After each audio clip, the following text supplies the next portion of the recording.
আজ তোমাদের সাথে যে রেসিপিটা শেয়ার করব সেটা অনেকেরই ভীষণ প্রিয়, আমারও খুব প্রিয়। নমস্কার, আমি মানসী। আমার নতুন একটি ভিডিওতে তোমাদের সকলকে স্বাগত জানাই। কাল বানিয়েছিলাম বাসন্তী পোলাও, তারই রেসিপি শেয়ার করছি। চলো ঝটপট শুরু করি। আমি 150 গ্রাম মতন গোবিন্দভোগ চালকে একবার ধুয়ে একটি বড় ছাঁকনির মধ্যে জল ঝরাতে দিয়েছিলাম, ওই আধ ঘন্টা মতন। জল ভালোভাবে ঝরে গেলে চালটাকে একটা পাত্রের মধ্যে নিয়ে স্বাদ মতন নুন, হলুদ গুঁড়ো রঙের জন্য, আদা কুচি, আর আমি দিয়েছিলাম 1 চামচ মতন ঘি দিয়ে ভালোভাবে মিশিয়ে চালটাকে ম্যারিনেট করে রেখে দিয়েছি ওই 10 থেকে 15 মিনিট।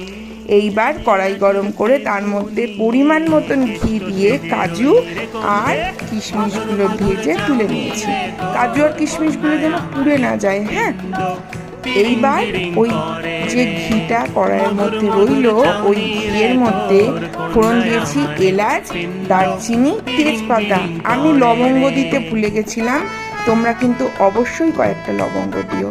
এইবার ফোড়নগুলো একটু ভালো সুগন্ধ এলে ওই ম্যারিনেট করে রাখা চালটা দিয়ে বেশ সময় নিয়ে আমি কিন্তু ধীরে ধীরে ভেজে নিয়েছিলাম।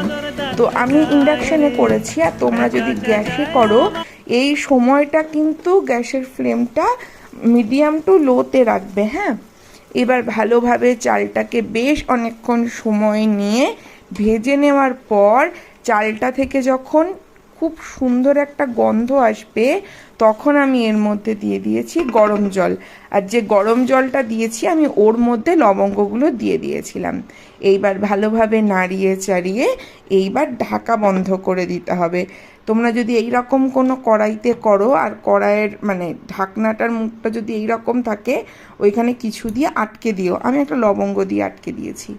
এইবার মিনিট 6-7 পর দেখবে জলটা একটু শুকিয়ে এসছে। এই সময় দিতে হবে কিন্তু চিনি। হ্যাঁ, আর একটা কথা, আমি 150 গ্রাম চাল নিয়েছিলাম, তার জন্য দিয়েছিলাম আমি 300 গ্রাম জল। তোমরা আন্দাজটা কিন্তু সেই বুঝে দিও, যা চাল তার ডবল জল নেবে। এইবার চিনিটা দিয়ে দেবে।